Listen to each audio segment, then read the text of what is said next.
I thought I was on the verge of a promotion. 2 years of dedication, countless late nights, and flawless reports finally paying off. But then everything unraveled. My boss accused me of leaking confidential data, and all evidence pointed to me. The worst part, the only person who knew how badly I wanted that leadership role was the one who set me up. I was humiliated, suspended, and left in the dark until I installed a secret camera. Then everything changed. What I captured turned the whole company upside down. I never saw myself as someone exceptional. I wasn't the loudest voice in the room, or the one always pitching bold ideas. I was just solid, reliable, the kind of person who delivered results without needing the spotlight. For nearly 2 years, I worked in the data analytics department of a mid-sized tech company in Seattle. The office was sleek, open concept, all glass and steel. The kind of place where people wore hoodies with $200 sneakers and bragged about their latest AI side projects. My job was pretty straightforward. Analyze numbers, forecast trends, clean up messy data, dumps that no one else wanted to touch. It was tedious to most, but I liked it. There was something oddly satisfying about finding clarity in chaos. I was never late, never missed a deadline. I didn't talk much, but people knew they could count on me. That was enough. At least it used to be. Everything started shifting when rumors of a restructuring began to float around the office. Our department was going to get a new team leader, someone who'd manage resources, represent us in exec meetings, and most importantly, earn a paycheck nearly double what we were making now.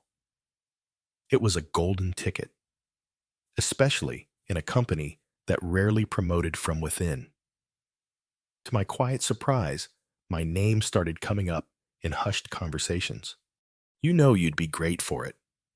One of my teammates told me over lunch, "You're consistent, detail-oriented, not like some of the showboats around here."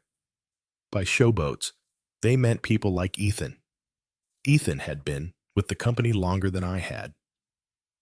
Tall, charming always, laughing a little too loudly at meetings, he was the type who remembered birthdays, cracked jokes with upper management, and somehow always ended up getting credit for team efforts.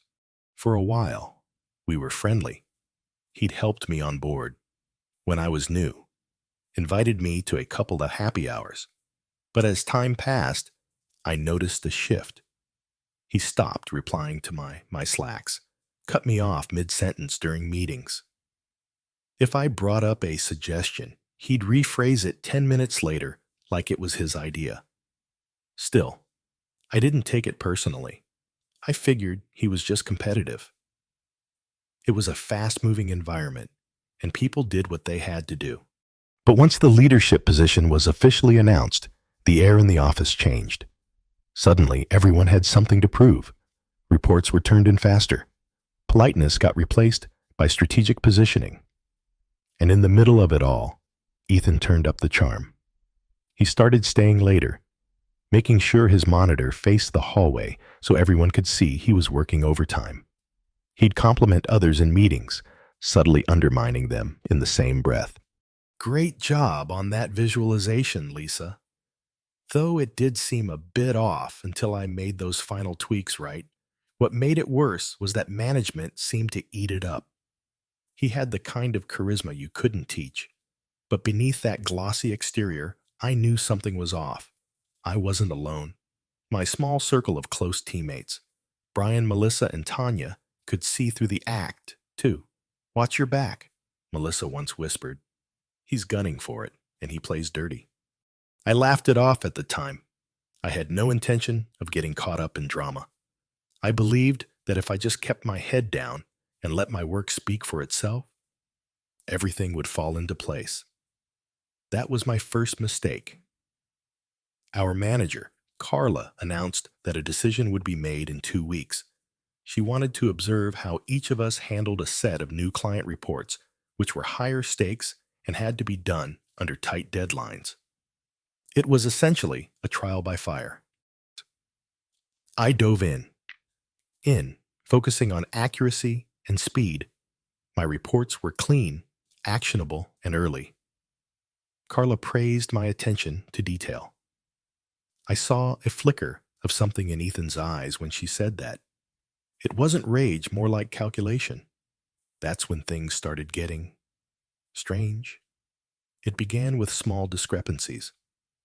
A pivot table I knew I'd built perfectly suddenly had broken formulas. A report I'd saved with updated numbers mysteriously reverted to old data. Carla called me in one morning frustrated. "You've been solid for months. What's going on with your attention to detail?" I didn't have an answer. I double-checked my work constantly. I thought maybe I was tired, overworked. I even apologized, promising to fix it immediately. But the mistakes kept happening. I started to get paranoid. Was I slipping? Was I not cut out for leadership after all? One afternoon, while taking a breather in the break room, I overheard Ethan casually talking to a few teammates. Poor guy's cracking under pressure. I mean, I get it. He's probably already picturing that fat team leader. Paycheck, but you can't lose focus. Like that, he wasn't naming names, but I knew who he meant. I kept telling myself not to overthink it. Office politics were always messy, especially with a promotion in play. I figured if I just worked harder and stayed true to my values, things would settle. But I was wrong. Something far more calculated was coming, and I wasn't prepared. The day I realized something was seriously wrong started like any other. I got to the office early, logged into my terminal, and opened the weekly sales trend report. I had polished the night before. It was supposed to be bulletproof. Clean formulas, reliable sources, cross-checked twice. But when I opened the file, the numbers were off. Way off. I stared at the screen blinking. Revenue projections for our key client were inflated by nearly 25%. That wasn't a small error. That was catastrophic. If this had been sent to our director, it would have looked like I was trying to manipulate the data. My hands shook slightly as I checked the file history. It had been modified after I left the night before, time-stamped at 9:43 VP. I'd left the office by 7:00. Only a few people had access to my machine, and fewer still would have a reason to tamper with my work. I corrected the data and walked the report down to Carla's office myself. She looked it over, gave a tight nod, and didn't say much. But I could feel it. The seed of doubt had been planted. Over the next few days, similar things happened. Tiny changes to my files, formula breaks, missing references. Ethan, meanwhile, was sailing through everything. Charming in meetings, staying late, offering to help with reports that weren't his. I began to suspect he was doing more than just playing office politics. He was actively sabotaging me. Then came the whispers. "Did you hear what happened with the Q3 forecast report?" "Yeah, apparently he's been slipping lately. Must be the pressure. I mean, he is a finalist for the team lead role. Maybe he's just distracted." They never said my name out loud. They didn't have to. I kept my head down, tried to stay focused. I wanted to believe that my work could still speak for itself, that maybe it would all blow over. But then something happened that changed everything. A confidential, strategic plan. The kind usually shared only with senior leadership was leaked. It showed up in an online industry forum, 2 days before a scheduled client pitch. Panic rippled through the office. Carla was furious. Legal got involved. An internal investigation was launched immediately. And guess what? The company's system logs showed that the last time the document had been accessed was from my user ID. Worse, the access timestamp matched a period when I had briefly stepped away from my desk. Not only that, but when it checked the security camera footage to corroborate any comings and goings in our pod, the system had conveniently lost signal during that exact window. A hardware fault, they said. It didn't matter that I denied everything. It didn't matter that I was as shocked and angry as everyone else.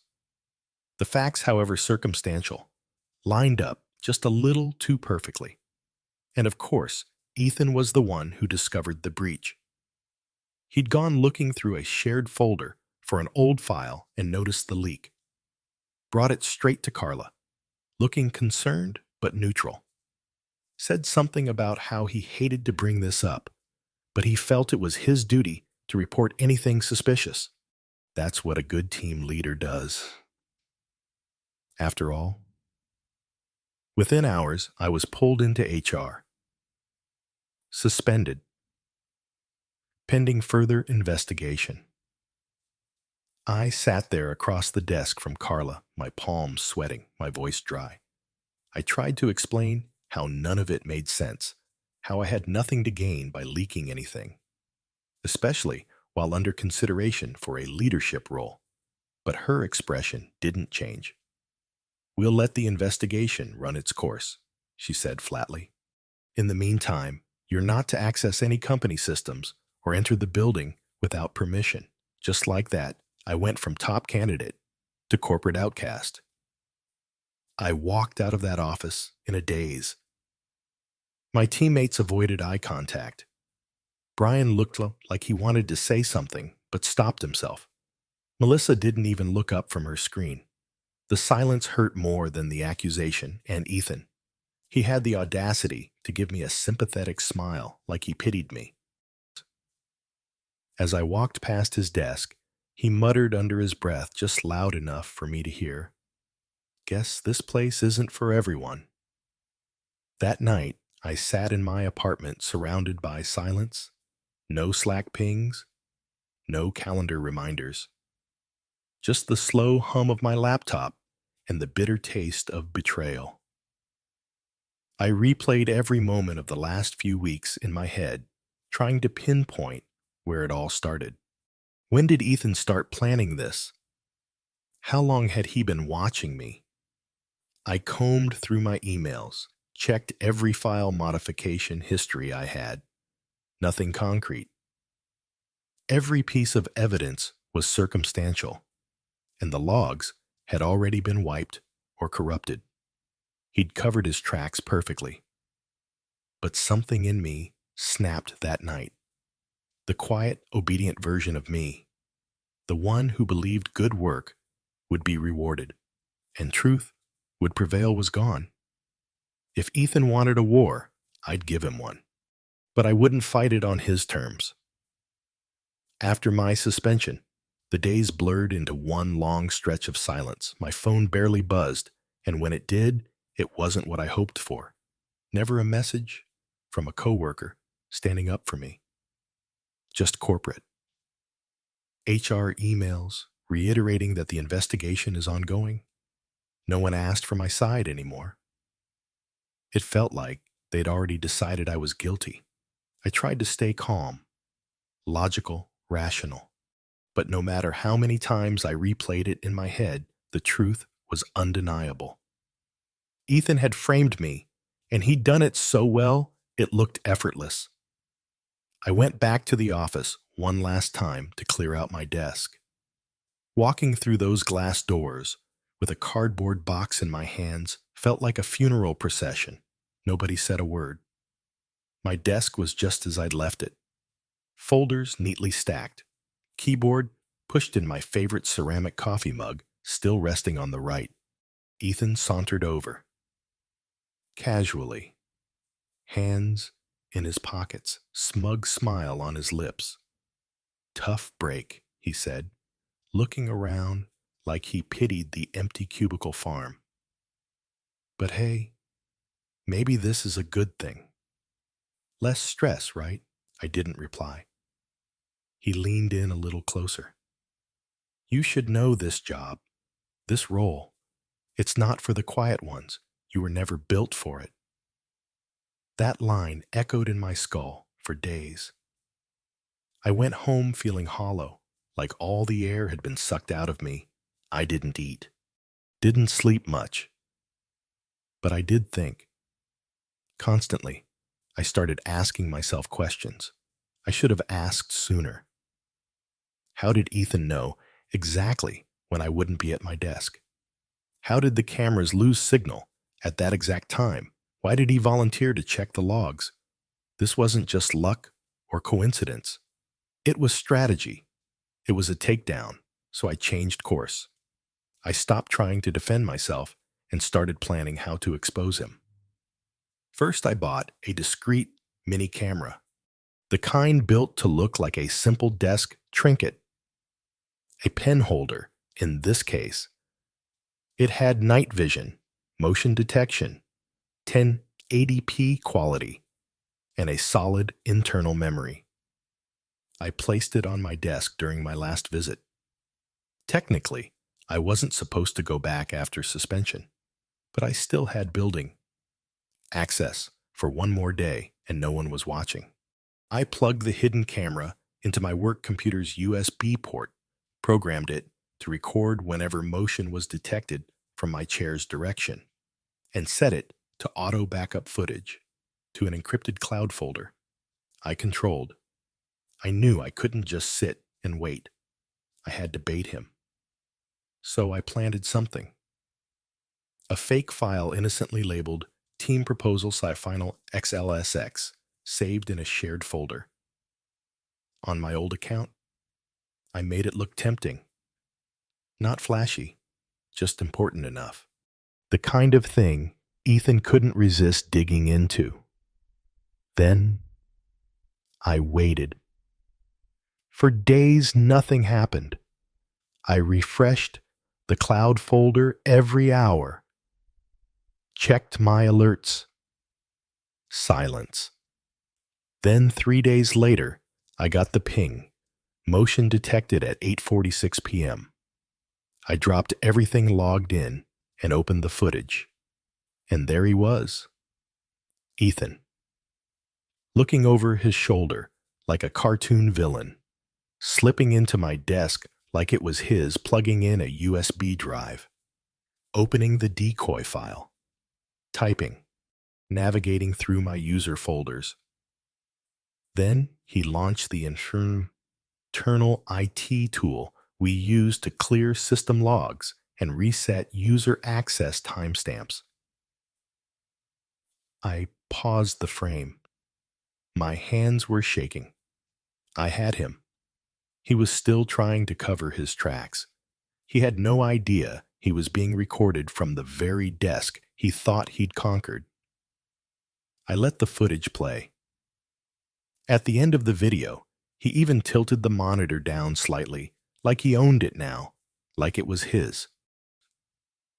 I downloaded the full footage, dated and time-stamped. Then I went back to every file I'd been blamed for. Cross-checked what Ethan had opened, when and how often. Even found a moment he copied the leaked client report onto his own USB 2 weeks before it ever showed up online. Piece by piece, the puzzle came together. But I knew that just presenting raw footage wouldn't be enough. I had to make it airtight. So airtight, the company couldn't ignore it even if they wanted to. So I compiled everything into a clean professional report. Side-by-side timestamps, log comparisons, annotated screenshots, network log trails from our company system, showing 2 USB devices had accessed my computer post-suspension. Only one of them ever registered during work hours. Then came the video. I edited it carefully, keeping it intact, but framing it with clear visual notes. Unauthorized access, May 3rd, 8:46 p.m. I highlighted the moment he inserted the USB, froze the frame when he opened the internal log wiping tool. It took me 3 full nights, but when I was done, it was perfect. I titled the file, Security Breach, full evidence of internal tampering, urgent, and I sent it to HR with one line in the email. This requires an immediate investigation. I request a meeting with Carla and the full analytics team. The truth is no longer a matter of speculation. I didn't hear back for 2 days, but on the third day, I received a formal reply from HR. Your evidence has been reviewed. A full team meeting has been scheduled for Monday at 9 a.m. Please be present. That weekend felt like the calm before a storm. I didn't know if HR would actually back me or if they'd try to bury it. I half expected them to say it wasn't conclusive or that it lacked context. But when Monday came, everything changed. I walked into the conference room 15 minutes early. It was already half full. Ethan was seated across the table, legs crossed, phone in hand. He barely looked up at me. Carla entered, followed by the HR director. Then the projector screen lowered. I want to thank everyone for joining. On short notice, the HR rep began. Today, we're reviewing a matter raised by a suspended employee regarding allegations of internal misconduct. Ethan looked bored. Then the video started playing. The footage began silently, just Ethan entering my cubicle. For the first few seconds, the room didn't react. But when they saw him plug in the USB and pull up the admin tool, a low murmur swept through the room. Carla leaned forward. Melissa gasped. And when the footage showed Ethan altering logs after I had already been suspended, there was no sound at all. Ethan sat frozen, eyes fixed on the screen. When the video ended, the HR rep turned to him slowly. Would you like to respond? Ethan opened his mouth, closed it, swallowed hard. This is being taken out of context. There's no context where this is acceptable, Carla said sharply. The HR rep nodded. Effective immediately. Ethan is terminated for breach of internal trust and data tampering. Legal will follow up regarding any further implications. Ethan stood up, stammered something inaudible, then stormed out. No one stopped him. No one looked him in the eye. I remained seated, letting the weight of the moment sink in. I wasn't just cleared. I was vindicated. After the meeting, I walked out of that conference room with my head held high, but my chest still tight. Justice had been served, at least on paper. But I wasn't celebrating yet. I'd spent weeks being treated like a criminal. Ethan's lies had stained my reputation, driven a wedge between me and everyone I worked with, and nearly destroyed my career. And all because I posed a threat to his precious promotion. But here's the real twist. Exposing Ethan wasn't just about clearing my name. It was about showing everyone exactly what ambition without integrity looked like. HR reinstated me officially that same afternoon. Carla met with me privately and offered a sincere apology. She even admitted she'd had doubts about me, but didn't know what to believe at the time. I told her I understood. Because I did. Ethan had manipulated everyone. Even the best-intentioned people fell for his game. But I also made one thing clear. If you really want to make it right, don't just give me my job back. Give me the platform I earned. Carla looked at me for a moment, then nodded slowly. You want the team leader role? I don't just want it, I said calmly. I've already done the job. While he was busy framing people, I was the one keeping the team together. You just didn't see it until now. 3 days later, it was official. I was promoted to team leader of data analytics. Some people clapped politely when the news broke. A few even came up afterward to say congrats in that awkward, distant way. But others, those who had whispered about me, distanced themselves, even laughed behind my back. They avoided eye contact altogether. And Ethan, well, that's where karma came in for real. A few weeks after his firing, an internal memo leaked. Apparently, he had also been under investigation at a previous company for similar irregularities. HR had overlooked it because he had a referral from someone high up. The scandal spread through LinkedIn and industry Slack channels like wildfire. His reputation was shot. One of my friends forwarded me a screenshot of his new freelance profile. He was trying to rebrand himself as a data consultant, but the comments underneath were brutal. No one trusted him. No one would hire him. One reply said simply, "Is this the guy who framed his coworker and got caught on video?" Meanwhile, I used the momentum of my reinstatement to reshape everything. I held a team meeting not to gloat, but to reset. I know the past few weeks have been chaotic. I said, standing in front of the whiteboard, but this is a fresh start.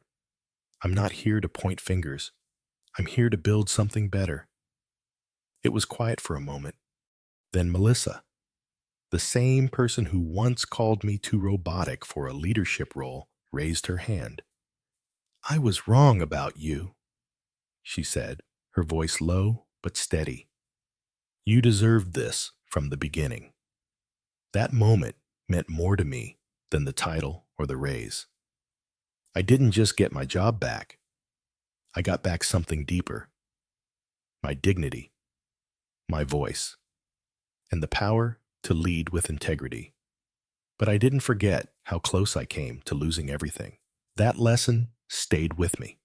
So, as one final move, I proposed a new internal protocol, the Digital Accountability Initiative. It included stricter access control, clearer log tracking, and random audits designed to prevent exactly what had happened to me. Carla approved it almost instantly. HR praised it. It became standard company policy within the month.